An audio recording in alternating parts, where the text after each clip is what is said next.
বাবু এই যে আমার বাবুটা আমার লক্ষ্মী বাবু। ওরে বাবু এত বড় একখান বেড়া হে নাকি আবার তার বাবু লাগে বাবু। তো আপনার এই বাবুটা না এখনো হচ্ছে অনেক ছোট আছে। এই ছোট বাবুটাকে যান একটু মিল্ক বা একটু হরলিক্স খাওয়ায়, বনবিটা খাওয়ায়, একটু বড় করেন যান। লগেটার একবার দেখছেন হ্যাঁ হ্যাঁ বাবু ডাকতেছে আর হ্যাঁ এইতেছে জিব্বা বাই করে মানে রিয়েকশন দিতেছে। চিন্তা করা যায় না, ভাবা যায়। শুধুমাত্র কিরিমাপ্পাকে জেনে নিলে কিন্তু চলবে না। এই যে কিছু কিছু যে অদ্ভুত প্রাণীগুলো এখনো হচ্ছে ছাড়া পেয়ে আছে, তাদেরকেও কিন্তু জেলে ঢুকাতে হবে। হ্যাঁ বলেন কি এটা কি আদৌ ভুল করতে? ভুল করলে তো ক্ষমা পাইতাম। সত্যি কিরিমাফা, আপনার জন্য অনেক অনেক বেশি কষ্ট লাগে, অনেক বেশি মায়া হয়। আপনি কোনো অপরাধ করেন নেই, হ্যাঁ কোনো রকম অপরাধ করেন নেই। আমি মনে হয় ভুল করি নাই, এটা আমার উপরে ভুল চাপানো হচ্ছে। এর জন্য ফাঁসি হোক, জেল কি হবে হবে তো হোক। এই তো খালি হের মাইয়া পোলাফান রে একটু বেশি আদর যত্ন করতে গেছে, তাও ভিউজ জন্য। করলে 100 কোটি টাকা রোগী পারবো।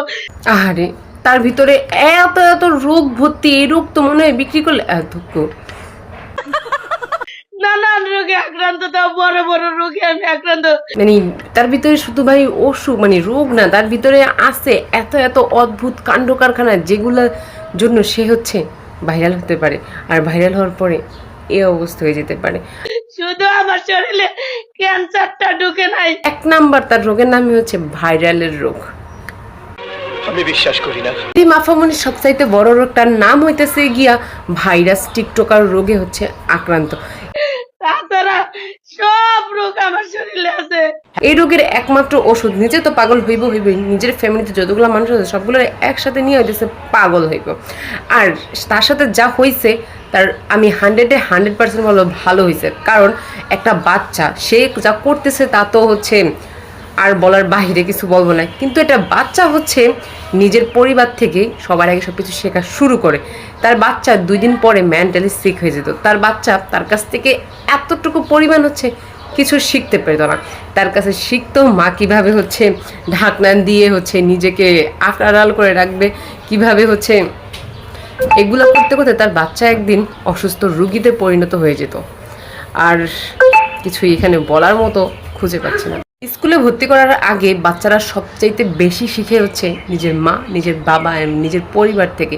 আর সেই বাবা মার থেকেই যদি সে হচ্ছে এরকম কিছু কাণ্ড কারখানা শিখে যায়, ওই বাচ্চাটাকে কখনো হচ্ছে বড় করে সে সঠিক রাস্তাও দেখাতে পারবে না। তো সচেতন সমাজের সবাইকে হচ্ছে অসংখ্য ধন্যবাদ যে তাকে একটু হলেও থামাইতে পারছে। আমি কি বলবো? অথচ আমরাই জানি না, আপনারা সবাই জানেন আমাদের পরিবার বলে অসুখী। কিরিমা ভালো করেছে ছেলেটাকে শিখায় আনতে, আমি টুটা ফুটা করে বলতেছে। যাই হোক, বাচ্চা মানুষ এতটুকু বলছে। আমাদের পরিবারের মতো অনেক কমই আছি সুখী, আমরা অনেক সুখী আছি। আরেকটা কথা, আপনারা অনেক অনেক ভিডিও আপলোড করেন, আমরাও করতেছি।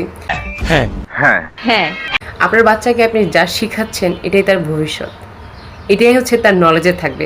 তারপরে আপনি যত চেষ্টাই করুন না কেন তাকে সঠিক রাস্তায় সঠিকভাবে কথা বলানো, সঠিক নিয়মকানুন শেখানোর, কিন্তু সে ছোটোবেলায় যেগুলো নিজের মাথার ভিতরে নিয়েছে ওইগুলোই সে আজীবন ধরে রাখবে।